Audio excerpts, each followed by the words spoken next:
이번 추경안이 국회에서 통과되면 정부는 올해 640조 정도를 걷어서 700조 원을 쓰게 됩니다.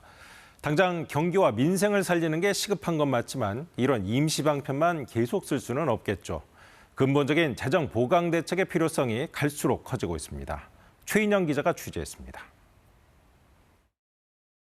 2025년도 예산안에 대한 수정안은 가결되었음을 선포합니다. 올해 본 예산의 뼈대는 651조 원 걷고 673조 원 쓴다였습니다. 1차 추경을 거치며 지출이 확 늘었고 2차 추경안대로 확정되면 642조 원 걷고 702조 원 쓰게 됩니다.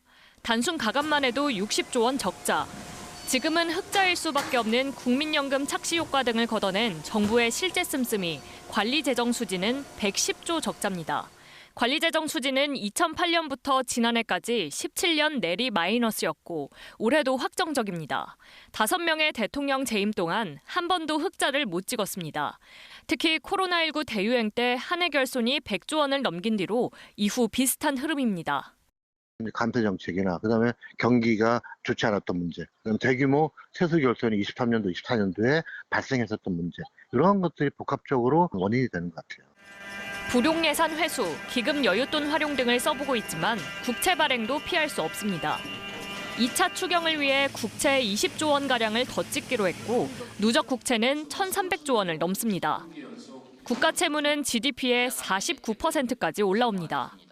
과거 사례 그리고 외국과의 비교를 해봤을 때 아직 위험한 수준은 아닌 걸로 판단이 되고요.